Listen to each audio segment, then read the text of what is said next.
Okay, hello everyone. I'm Sheng. This is Han and Yicheng. Today we will be discussing our project about insights on gas emission analysis. So first, I'm going to introduce the motivation and the data set. The issue of greenhouse gas emissions cannot be ignored as it has significant impacts on air quality and climate, affecting human health, the environment, and the economy. In order to address this challenge, it is crucial to design and implement effective policies and mitigation strategies. The data set we used are shown here. We have the climate data, which include temperature and precipitation, and the emission gas data and the air quality data. So for the project questions, we have generated two questions. First, how does the impact of greenhouse gas emissions on air quality vary across different regions, and what factors contribute to these variations? Second question, can predictive model be developed to forecast climate patterns, greenhouse gas emissions, or air quality measurements in specific regions? And how accurate are these models? So in the EDA part, first, we try to find if there is any relation between gas emissions and temperature, also the relation between the gas emission and the precipitation. From the figure in the left, we can observe a generally positive correlation between the two variables. This indicated that as greenhouse gas emissions increase, so does the temperature. The strength of correlation, however, may vary depending on type of the gas being emitted. From the figure in the right side, we can see that some gas has positive correlation to the precipitation. Some gas has negative correlation. So for the next EDA, we focus on greenhouse gas emission type to air quality. So we added two dummy variables, quality and emissions, at the end of air quality PM25 table. And we set three levels, high, medium, and low. PM 2.5 concentration less than 8.5, which is about 25% of the data quartile.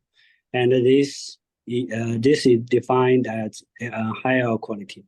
For PM 2.5 concentration greater than 11, which is about 75% of quartile, it is defined as low air quality. This remaining is medium air quality. We perform the same operation for the total amount of gas emissions and obtain three emission types, high, medium, and low. We then use heat map between quality and emission density to show the correlation. So for the next EDA, we focus on global weather variation over 2016 to 2020. We obtained the weather data in different years. The weather parameters are only selected to be temperature and precipitation. The global mean temperature variation has a similar pattern within each year, increasing from nearly 5 degree to 21 degree at roughly the midpoint of the year, then dropping rapidly to 5 degree at the end of the year. The general trend is very slight growth over 5 years.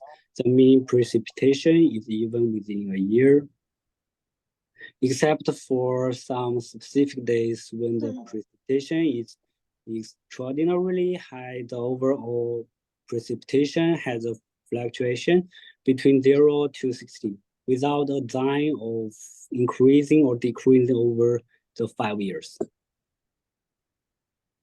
Then I will talk about our modeling on the influence of greenhouse gas emission on air quality. We find that each gas is concentrated in a certain section of emissions, and their distribution is not completely dispersed. So we try to perform a linear regression on this dataset. Due to the large order of magnitude of gas emissions, we feel that log the data before linear regression will give a better fit to the data shown. So then we do the PCA analysis on this data. This is a PCA analysis. Our analysis find that our PC1 accounted for 41.58% of the variance and PC2 accounted for 25.2% of the variance. The scores of gases are shown below. We then use elbow methods to try to do some clustering to find an optimal number of clusters. We use the elbow method to select the number of clusters, and we use k-means to cluster the data. From the graph, we can see that the slope has tended to flatten at n equals to 3 or 4. So we choose n equals to 3 to cluster. Our linear regression result is shown in the figure. The positive R value indicates weak positive correlation between air quality and log CO2 levels. The negative R value indicates weak negative correlation between air quality and log N2O and log bio CO2 levels. Log CH4 has a moderate positive correlation with air quality. Except for log N2O, other gas types are all less than the common significance threshold of 0.05, suggesting that this relationship is statistically significant. This result suggests that changes in the logarithm of CO2, bio-CO2, and CH4 levels may have some impacts on air quality, although the strength of this relationship is relatively weak. So we use ARIMA time series model to predict the global weather. This is the equation of ARIMA model. It mainly contains three parts: the autoregressive terms, the lagged forecast errors, and the intercept. In this model, P, Q, and D are three parameters we need to select. Compared to ARIMA model, we also have auto ARIMA model, which can auto-select the best parameters for us and improve the accuracy of forecast.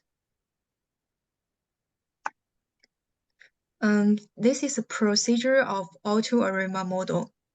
Firstly, it defines the range of the three parameter values, and then it uses stepwise method to perform grid search, which is detailed in the right part.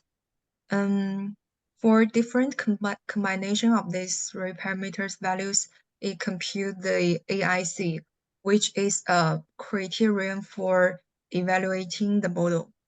And finally, it suggests that we should choose 3, 0, and 1 for P, Q, and D in our model. These two are the statistic summary for the models. As we can see, the ARIMA model has 3 parameters, while the auto ARIMA model has 5 parameters. And the log likelihood for auto ARIMA model is smaller, which means that this model is superior to ARIMA model. And then we plot the predict value versus actual value of the temperature and participation.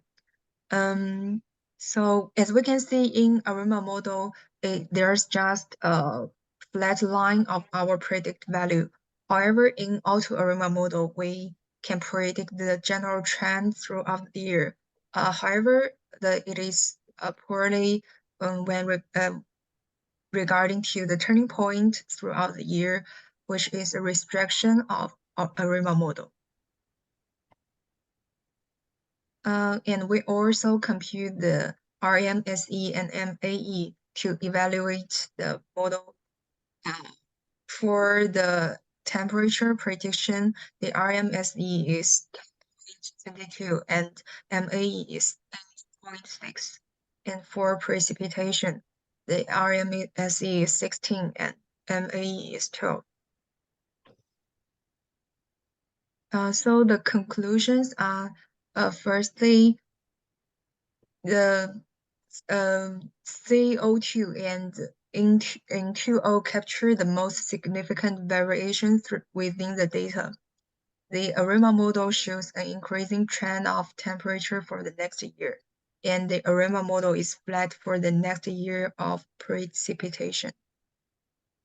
That's all. Thank you.